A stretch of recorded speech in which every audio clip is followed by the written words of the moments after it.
Thank you. Thank you, everyone, for coming tonight. It is my absolute pleasure to be here to talk about how AI will change education. I must admit, maybe first off, that I wanted to sort of shoehorn AI into this talk a little bit. Because what I'm really passionate about is education. So my question is really, how is AI going to play a role in that? But first, we have to understand the bigger picture of how education actually works, or doesn't work in some cases. You may have seen this clip. This is an AI tutor from 10 months ago, so let's take a look.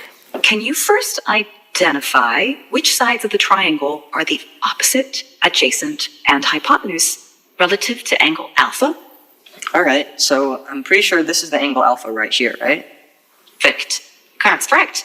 Now, looking at the triangle, which side do you think is the hypotenuse? Remember the hypotenuse? I'm not totally sure. I think it might be this one, but I really am not sure. This side AC? You're close. Actually, side AC is called the adjacent side to the angle alpha. The hypotenuse is the longest side of a right triangle and is directly opposite the right angle. Can you find which one is the hypotenuse? Oh, okay, I see. So I think the hypotenuse is this really long side from A to B. Would that be correct? Exactly. Well done. Okay, so it's pretty impressive. And again, this was 10 months ago, so AI tutors have only gotten better, I'm sure, in that time. I think if you had told me 5 years ago that such a technology would exist, I might not have believed you. AI, as we all know, has gone incredibly quickly. So the question is this the future? Is this how everyone's going to be learning in the future? Well, I wanted to reflect on two things. The first is that you can always complain about education. You can do it now. People were doing it 10 years, 100 years ago.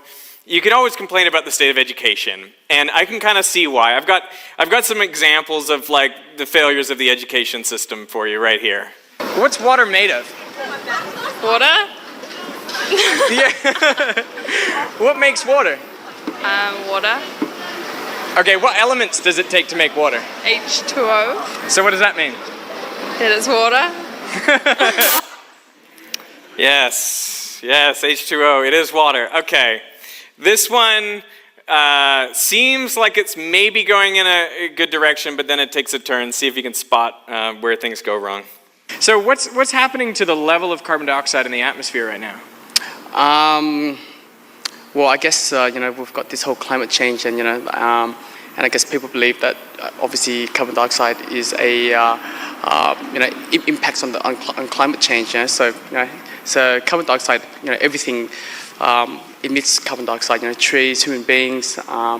I guess like animals. So and the trees are contributing to the... Oh, definitely, but it's definitely. So so well, trees are, I guess, the one of the original primary sources of emitters of CO2. It's the trees, guys. I don't know if you knew. Just cut them all down. We'll be okay. Those CO2 emitting trees. Yeah, it's not good. You can always complain about education. You can always say, it's no good. So we can ask the question, why aren't people learning? You might point to certain things. Maybe the education system is stale. Maybe it was made to create factory workers. Maybe it's because we didn't have AI tutors yet. I'm going to come back to this question, but I think it is an important one to think about what is really going on. What are the outcomes we're getting from the school system and why? The other thing I wanted to point to, the second thing, is this word revolutionize when it comes to education. Here we have a book by Sal Khan. You saw him in the first video, Brave New Words, How AI Will Revolutionize Education. But, he's not the only one saying this. 4 ways AI could revolutionize education technology, or how AI is revolutionizing the world of education. So clearly, the expectation of a revolution is here. But the truth is, people expecting a revolution in education have been around for at least 100 years. We have Thomas Edison. This is in 1922. The motion picture is destined to revolutionize our educational system, and in a few years it will supplant largely, if not entirely, the use of textbooks. You remember how we got rid of textbooks, right, 100 years ago? He said something like, education from a textbook is 2% efficient, whereas education from a motion picture is 98% efficient. I have no idea where he came up with those numbers. I don't think anyone does. But you can imagine that in his time, the motion picture would have seemed like magic. In the same way that first clip I showed you of an AI agent tutoring a kid and doing it somewhat competently, that also seems like magic. So you can see why this argument for revolution is kind of convincing. In the 1930s, you had people saying radio would revolutionize education. Why? Because you could get rid of all the teachers, you could just have like babysitters in the classroom, and then you'd have the expert radio in, and they could radio in to 1,000 classrooms. So immediately you have this economy of scale. And people see the same thing today. Elon Musk says AI education will be like having Einstein as a teacher for every child. It's this same idea. We're going to scale up the best and the brightest. We're going to have this most intelligent entity teaching everyone instead of, I don't know, what we have today. Okay, so in the 1950s, it was TV. Academics actually conducted studies where they would have a lecture going on in one room like this one, and then they'd have it videoed and closed-circuit TV in the lecture room next door. And they would test the students to see who learned more or less. The answer, no significant difference. No big surprise, because they're getting basically the same experience, assuming the TV system works reasonably well. Then in the 1980s, I think people at MIT anyway thought that they had it. They thought they had the revolution in education, because the thing we had been missing was interactivity. And now you could actually interact with the computer, you could go back and forth with it, you could program. So there was this idea that if we taught kids how to program, say how to program a turtle, then they would get better reasoning skills overall. What happened? The kids got proficient at programming the turtle, but those skills did not transfer to other sorts of reasoning. We didn't get better thinkers, and that was the concept. That was why computers and interactive computers and doing this whole turtle programming was meant to revolutionize education once more. In the 1990s, you get this, the use of video discs in classroom instruction is increasing every year and promises to revolutionize what will happen in the classroom of tomorrow. I don't know, many of you here may not know what a video disc is. It was a huge CD-like thing, like a DVD. I used to use these when I was in high school, so, they were there. Did they revolutionize education? No. There's one more I'll talk about, MOOCs, massive open online courses. About 13 years ago, this was all the rage. The big idea that can revolutionize higher education. It's the MOOC. Will MOOCs revolutionize higher education? At least they're asking a question. Revolution hits the universities. No, it's hit. The phenomenon of MOOCs revolutionizing education in the digital age. The online education revolution drifts off course. Gets sad. The MOOC revolution may not be as disruptive as some had imagined. Why MOOCs won't revolutionize higher ed? What if MOOCs revolutionize education after all? A story in 10 headlines. Anyway, I hope you take my point. People are all too excited, all too ready to put the word revolutionize next to education. This is old school, new school, it's the same school. What is going on? We shouldn't be using this word revolutionize. You keep using that word, I do not think it means what you think it means. You know it's a good talk if there's a Princess Bride reference. Okay. So why didn't these revolutions materialize, or why didn't they eventuate? You could say educational institutions, they have a lot of inertia, they're not willing to change, we're all just set in our ways. You could say it was just technological overhype. Or you could say we didn't have the capabilities of AI yet. This time is different. Or maybe it's something else. So I'm going to explore this concept a little bit. I think one hint comes from this clip, a question that I asked to some people in Los Angeles. So let's take a look. You go into a toy store, and there's a toy bat and a toy ball. Together they cost $1.10. And the bat costs $1 more than the ball. How much does the ball cost? 10 cents. We're all wrong, aren't we? Think about what is the answer. What is the answer? 5 cents. Yes, very good.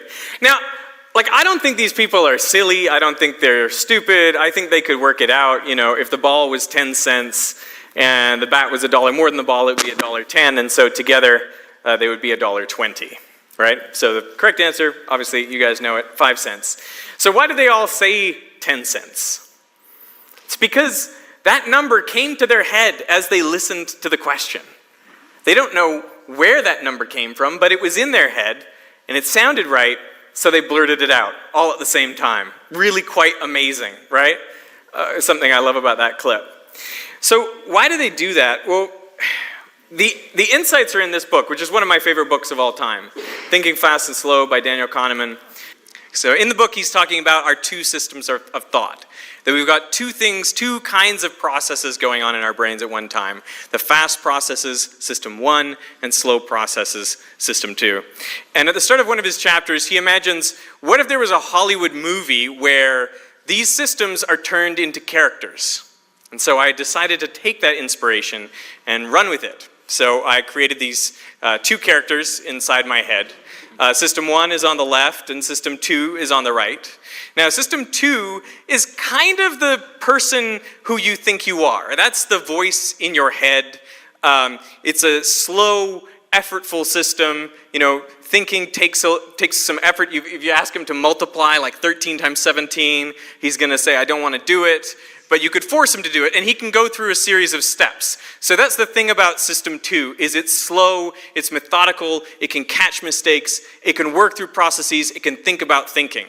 Now, System 1, on the other hand, is rapid fire. This guy's doing things fast in the background. You have no idea that he's doing it. He's collecting all the information from your senses. He's pulling out the relevant information, and he is getting rid of everything else because you're just getting bombarded with stimuli. So he's pulling out those key pieces of information that you're going to work with. And he does all of this without you, the System 2 thinking conscious thing, really being aware that he's doing it. And you noticed also that he was like in a library setting. So he's sort of associated with all of your long-term memory. So he's got all of that, and that's what allows him to work so quickly and so effectively. And when those people said 10 cents to me, he served up the answer, 10 cents, and this guy, System 2, was just like, yeah, 10 cents. Like, I'm not going to think about it. I'm not going to check that answer. He could check the answer, but he doesn't want to because he's lazy, and fair enough.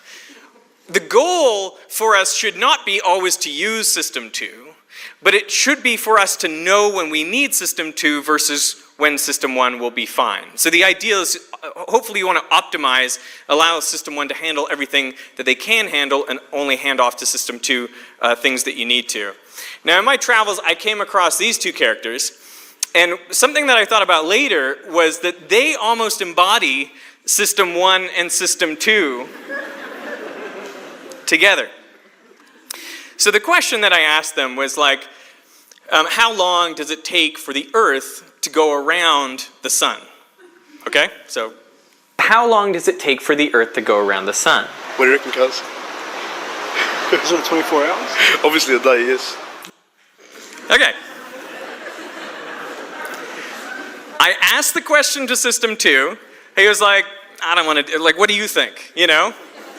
System 1 over here, what do you think? He's like, obviously a day. It sounds good. Yeah, a day. Sun comes up, sun goes down. Yeah. And then what did he do? He just spat it out. He didn't stop to think about it. He was like, obviously, yeah, it's a day. What was amazing about this conversation was this conversation moved on, and I had a whole set of questions that I asked them. I think at this point I was asking them, did dinosaurs live at the same time as humans or something silly like that?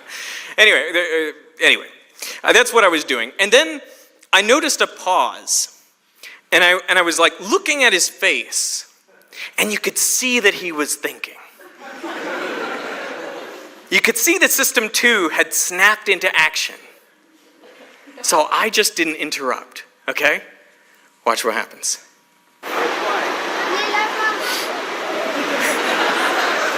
Hey, the Earth doesn't take one day to get around the sun. It takes like a year.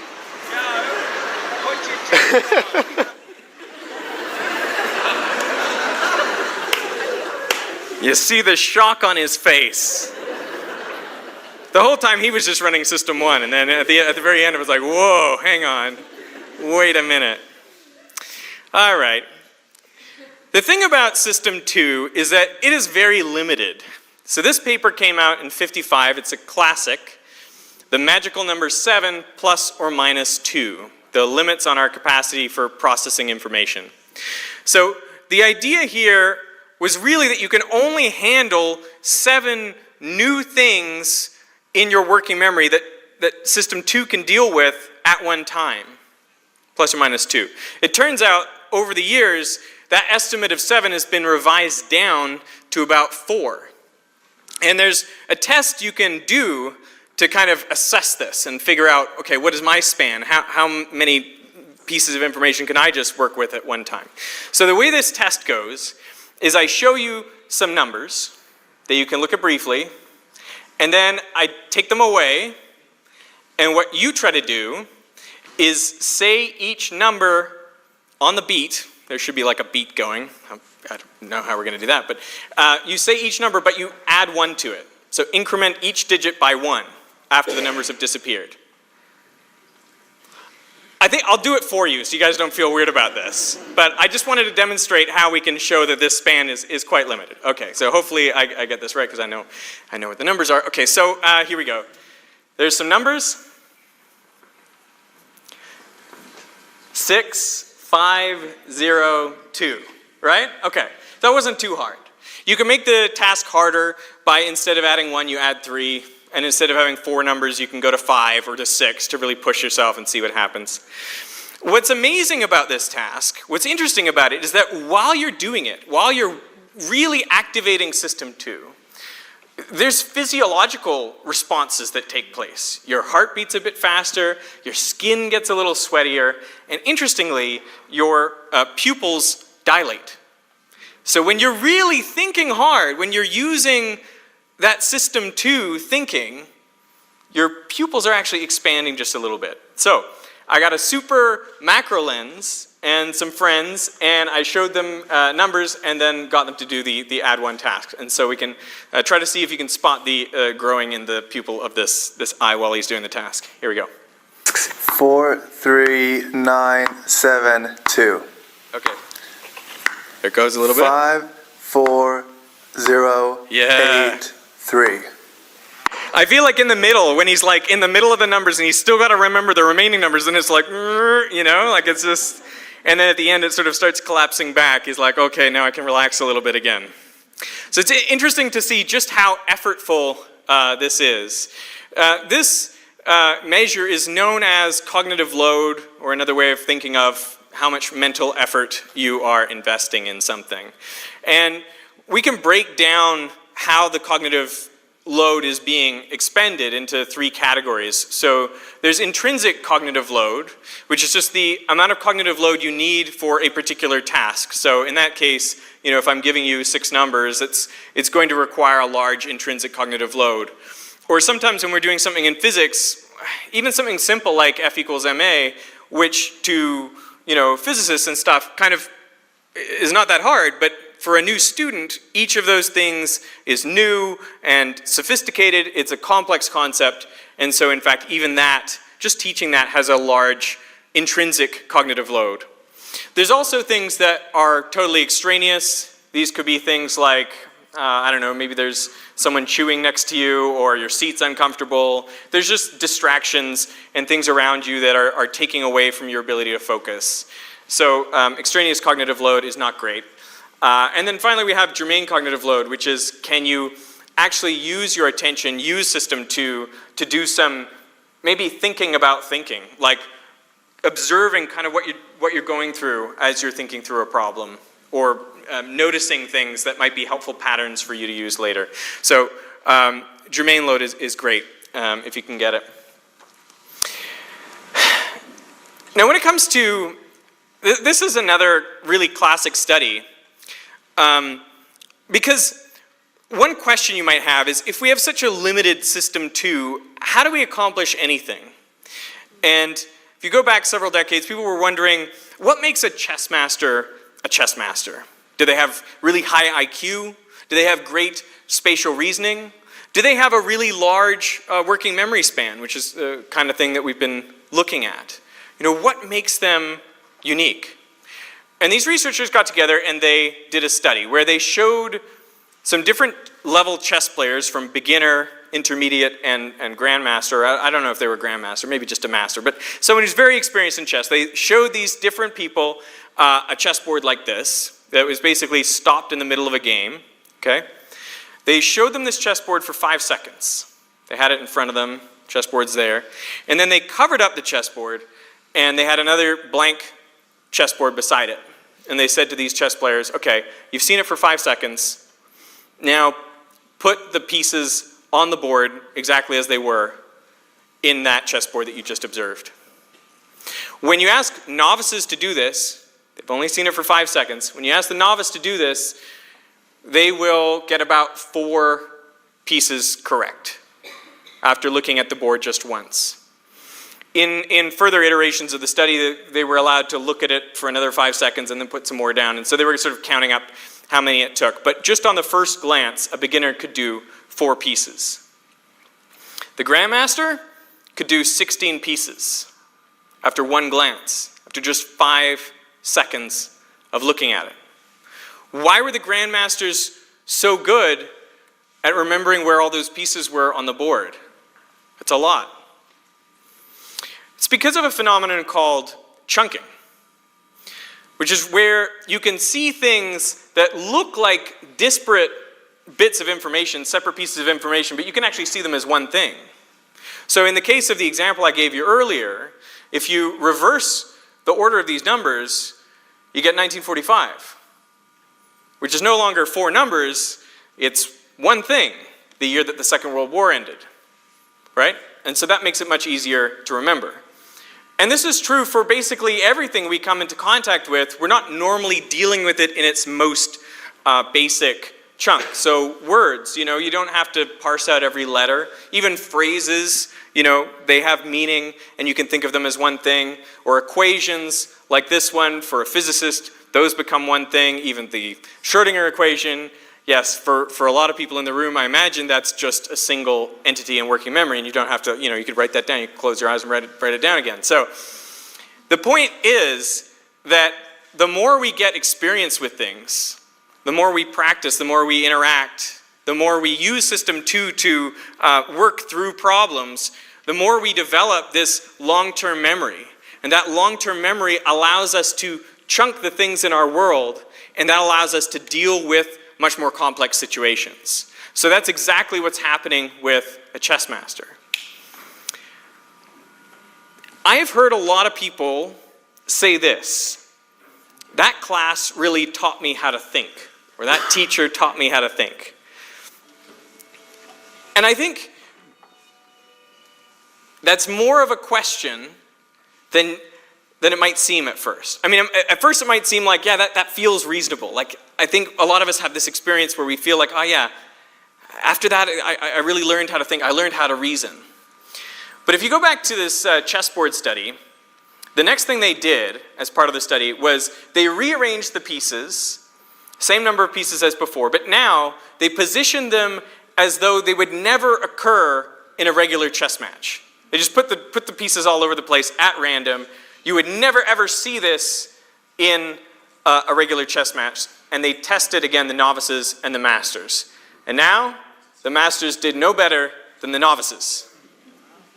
The thing that made them so good at remembering where the pieces should go was that they had seen a lot of chessboards. They'd seen a lot of configurations just like that. And if the pattern wasn't there, then they were no better off than the novices. The exact same situation. My argument here is that there is no general thinking skill. There is no general problem-solving skill. What there is are these complex webs of long-term memory. This is what we build up over our lifetimes. So a physicist is not necessarily going to be a good chess player. And a chess player is not going to be a good physicist.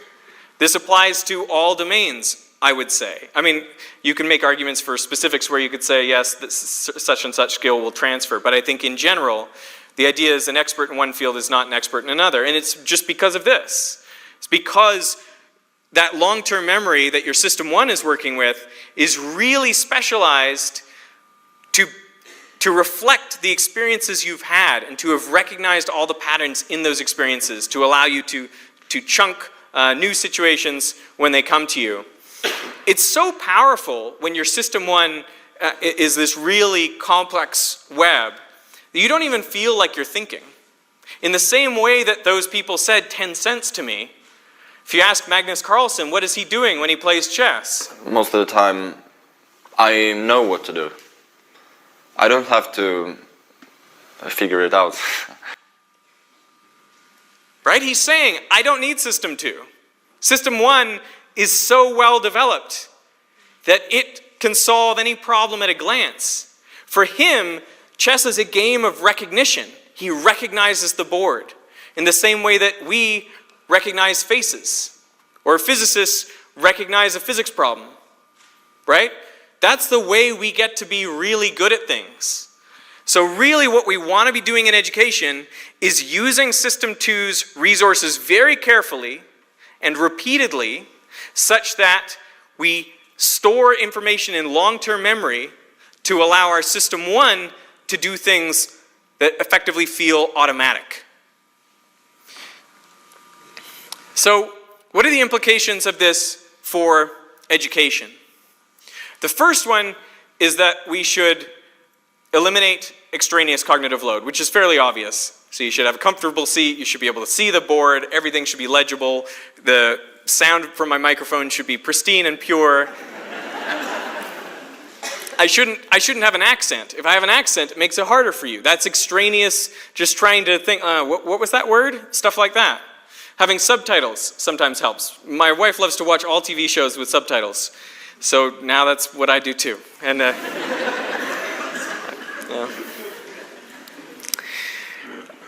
So how can we limit intrinsic cognitive load? This is point number 2. We don't want to overfill what you can handle. And my guess for you is that the reason why a lot of physics lectures fail, sometimes if they do, is because the professor doesn't limit intrinsic cognitive load enough. They go through too much novel material in the one lesson, and it's just too much for anyone to handle in terms of their working memory. Once you're overloaded, there's basically nothing you can do. Your System 2 doesn't, know how to deal with that. So one thing I would say, when you're teaching is you have to try to obviously start where your students are, and you have to keep the work kind of bite-sized, because as soon as you start introducing 4, 5, 6 novel concepts in one lesson, you're going to lose people. Another way to think about limiting intrinsic cognitive load when it comes to music is get people to play songs that they already know. This is why we do that, I think, right? Learning to read music takes time and effort, so the first things you're going to do with students is get them to play songs they already know. Then they know what the rhythm should be. And so even though, yes, in theory they should know how to read these notes and they should know what a quarter note is and understand the beats, I can tell you, as someone who played French horn for several years, I didn't really know how to read music for at least a couple years after I started playing. The music told me what fingers to push down because I could have understood the notes. But in terms of rhythms and things like that, and really being able to sight read music, I think it took a couple years. So I think this is one of those things where we limit intrinsic cognitive load by getting students to play songs they already know. Another way to limit intrinsic cognitive load is to slow things down.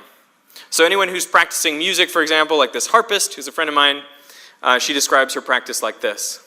You can practice everything exactly as it is and exactly as it's written, but at just such a speed that you have to think about and know exactly where you are and what your fingers are doing and what it feels like.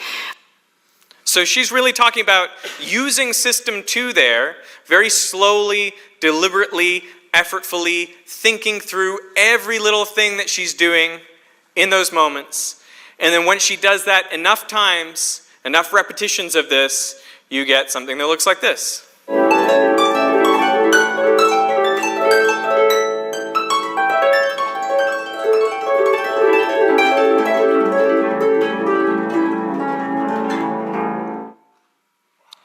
So good, right? Every time I see, superhuman performance, the thing that I'm thinking about is how they have used System 2 very slowly and effortfully to build up that structure in long-term memory that allows them to do things that look so amazing and effortless. It's also at this point that I bring up this idea that discovery learning can be dangerous. When I was going through school, I'd say the dominant paradigm in education was something called constructivism. And the basic tenet of constructivism is that students are active constructors of their own knowledge. Something I do not disagree with. It's basically what I'm saying up here, that System 2 is about being active and effortful in how we engage with material, how we practice. The problem is, I think some people didn't know how to implement teaching for this constructivist paradigm.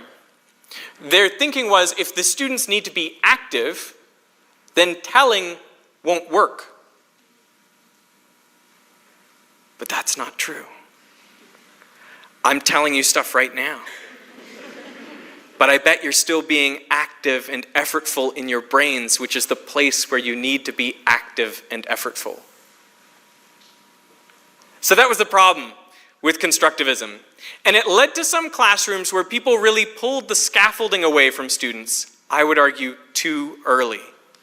So it was, we want to teach problem solving? Here's a problem. Solve it. You don't know how to do that? Figure it out. Construct. Now, this is just my personal pet peeve. I have some hang-ups about constructivism. But this is where I say discovery learning can be dangerous. I can see flip sides of it. For example, if you go to a new city and you don't use a GPS, it's really hard to figure out where you have to go. But if you do it, and you use your System 2 to figure out and follow every street and look at all the signs around and you read these things and you're looking really carefully at everything, at the end of that, you'll probably be able to retrace your steps. If you use the GPS, it'll be much easier for you. You're offloading processing from System 2, you're offloading it to the GPS. Can you find your way back? No. You're going to need the GPS to find your way back.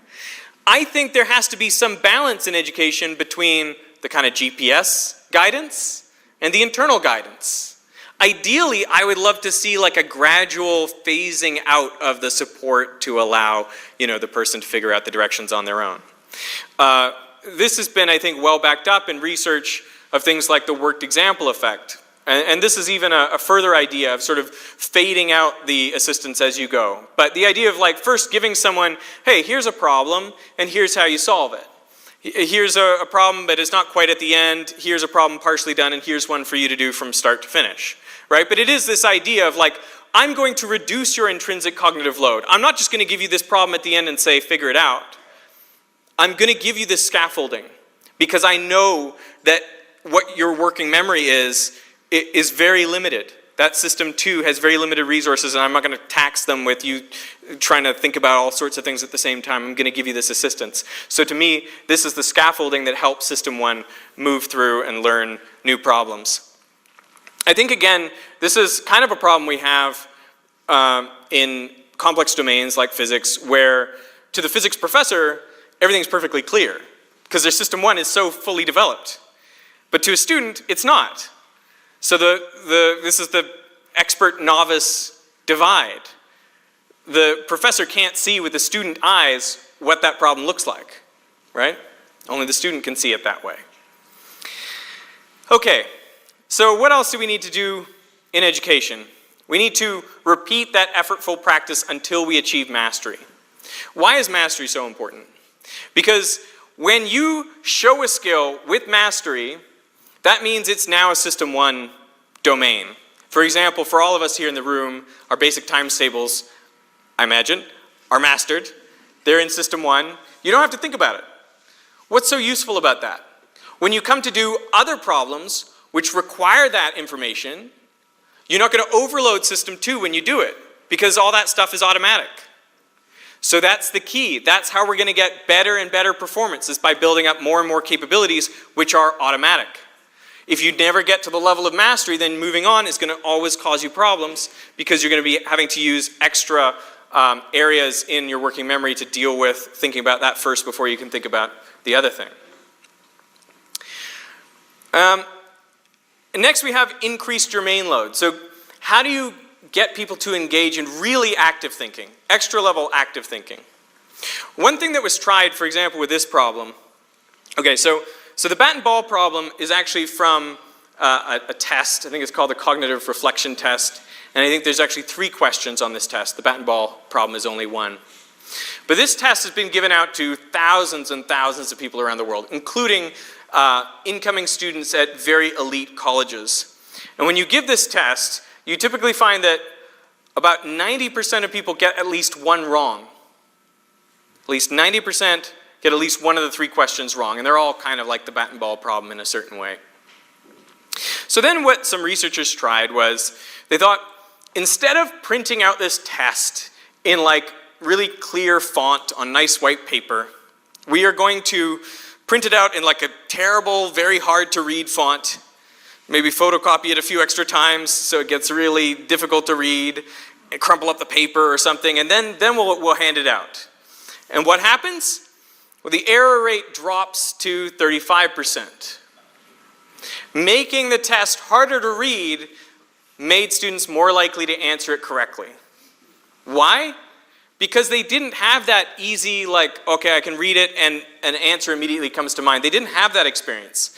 Instead, what they had was, oh, this is challenging to read, which kicked their system 2 into action, and so it was activated and was able to find the correct answer. So I'm not suggesting this is a good strategy, just making things more confusing, but I will say it can be effective.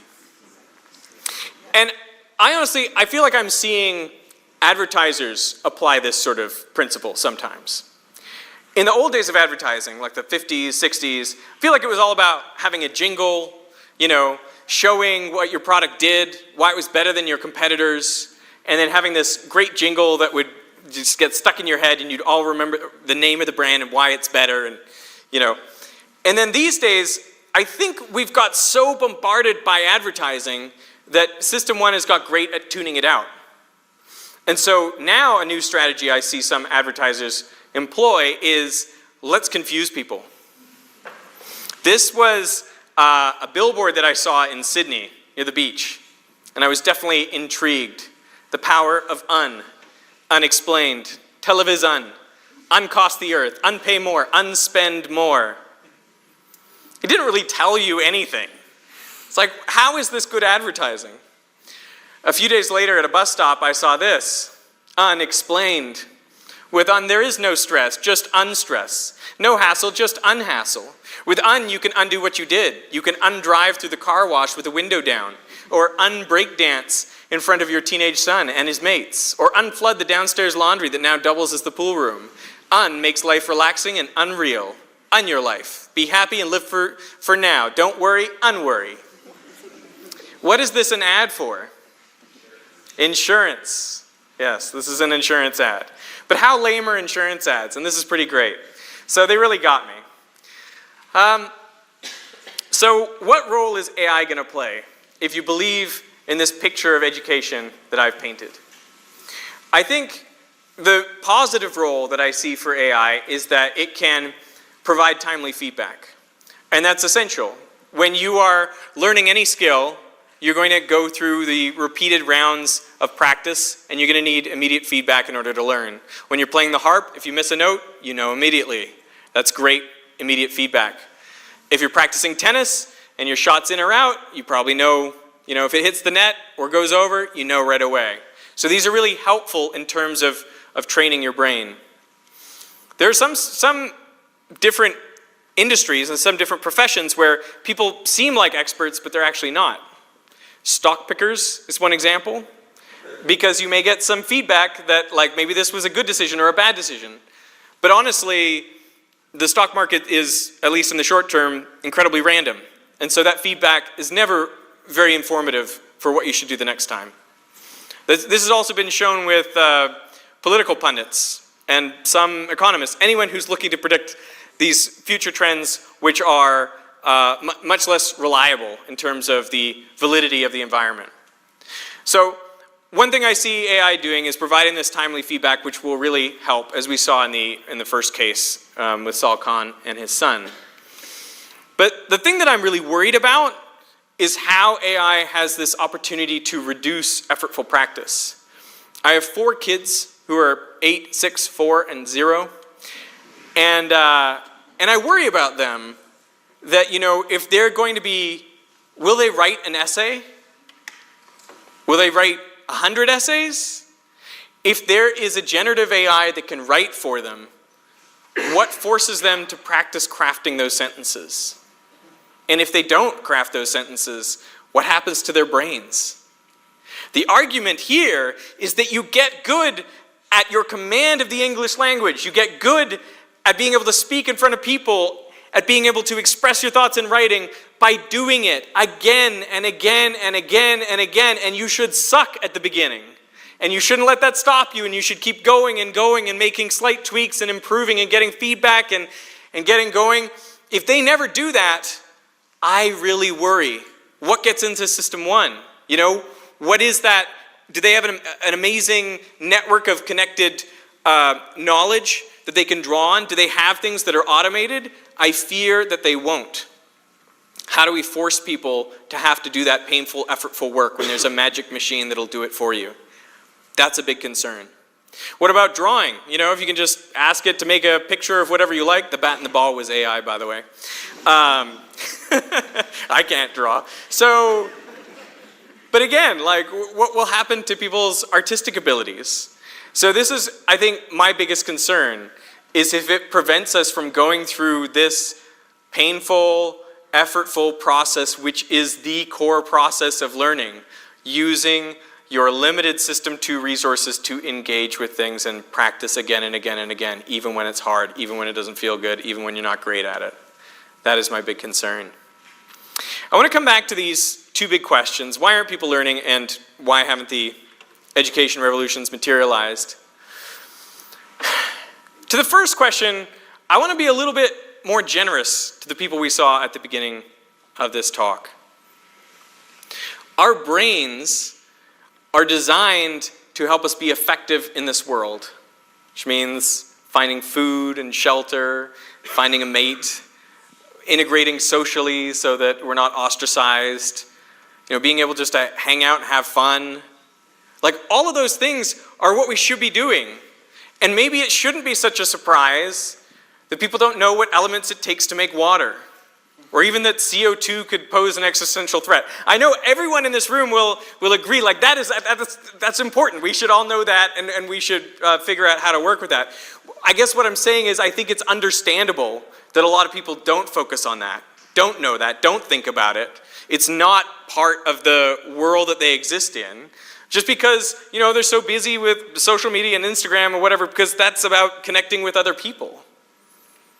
So I want to be a little bit generous there.